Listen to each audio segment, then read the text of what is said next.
Saguaro boy! Before I talk about Ni no Kuni, I need to give a little background on myself to explain the lens through which I'm giving this review. I was a child of the 90s, and as such I was a gamer in the 90s. Super Nintendo was my console of choice, and boy did it have some amazing JRPGs. Titles like Final Fantasy III and Earthbound are among my favorites even today. RPGs are also the main focus of my video game collection.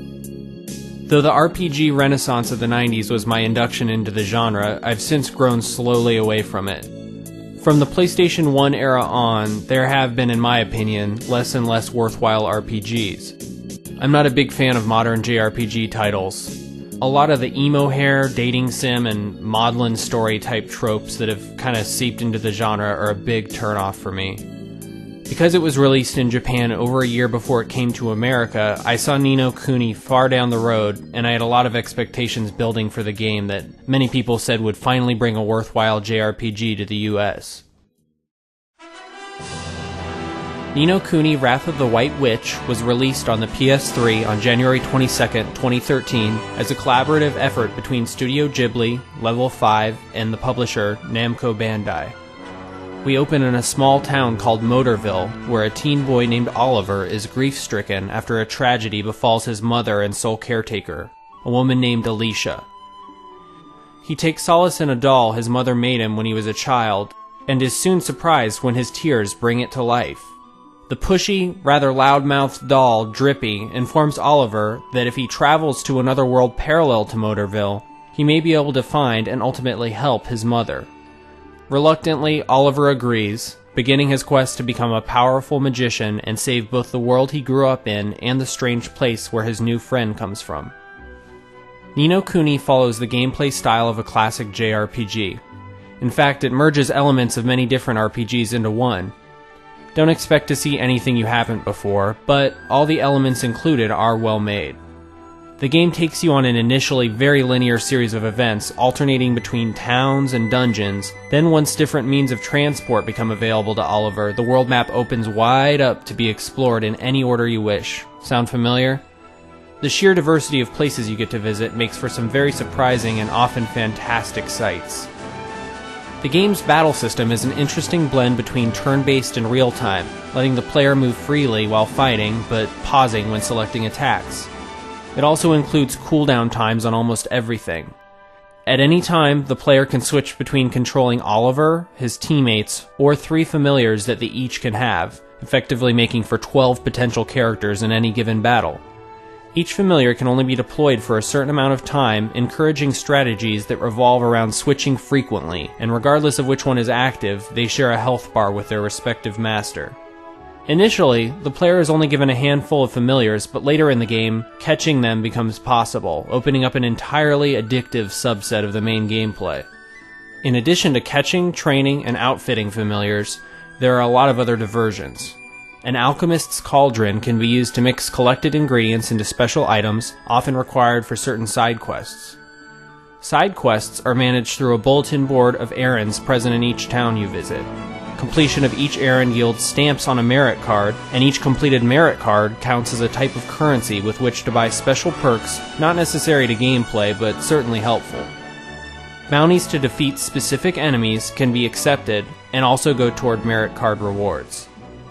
Many errands, and in fact much of the main story of the game, revolves around Oliver's locket, which can store and dispense pieces of heart to help those in need. The pieces of heart are attributes, like courage, kindness, and belief, which can be taken from people that have an abundance of them and given to those who lack them. Each character in Motorville has a soulmate in the parallel world, and oftentimes, curing their broken hearts involves Oliver traveling via magic back to Motorville to make things right. Oliver acquires many spells and a lot of information in his journeys, but use of the Wizard's Companion spellbook in the menu lets you refer back to anything you might forget. Famed Studio Ghibli is responsible for the game's visual direction, and their trademark style is evident right from the very first cutscene. For anyone who enjoyed classic Ghibli animated films, like My Neighbor Totoro or Spirited Away, the degree of nostalgia when playing this game is at times overwhelming. Some cutscenes are hand-drawn and animated, while others are rendered in the game engine itself, but the transition between animation and what is arguably the most convincing cel-shaded game to date is almost seamless. And that's something that has to be mentioned. This game is a complete visual feast. Just like a Ghibli film, with its hand-painted backdrops adorned by the distinctly flat-looking characters, Ni no Kuni manages to translate the same style to 3 dimensions near flawlessly. It's genuinely like nothing I've ever seen before. Pressing the R3 button switches to a first-person view, and I made full use of it on a regular basis just to admire all the gorgeous set pieces. Also like a Studio Ghibli film, Ni no Kuni does not skimp on the audio front.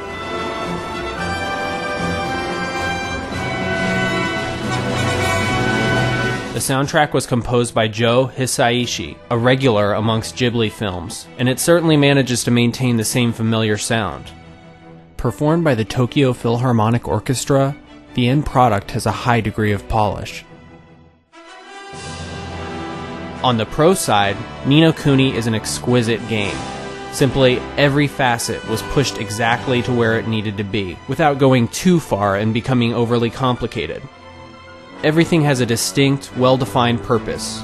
The game's difficulty curve presents a challenge while still remaining fair, and a difficulty setting offsets the challenge for anyone having too hard of a time. The story is timeless and appropriate for all ages, like any good Studio Ghibli endeavor. Side quests and diversions from the main plot are fun, addictive, and challenging. Also, expect to get your money's worth because this is a long game, sitting at upwards of 40 hours long. I thought long and hard about anything negative to say about this game, and my only gripes really lie with the battle system. The AI companions do what you want most of the time, but when they don't, chiefly during the boss battles, it makes for a sometimes frustrating shift from defeat the enemy to babysit your teammates and defeat the enemy. The inclusion of a button that tells the entire party to simultaneously attack or simultaneously defend is extremely useful, but it's presented far into the game rather than at the beginning. Ni no Kuni has absolutely become my favorite RPG of the past 5 years. It may even be a contender for my favorite RPG of the past decade. It's a near-perfect merger of a masterful visual style and gameplay, refined and concentrated from all of what is great about classic JRPGs. It's the first game in a very long time to capture the childlike sense of wonderment I felt when playing classic RPGs as a child. I highly recommend it to anyone with even a passing interest in the RPG genre.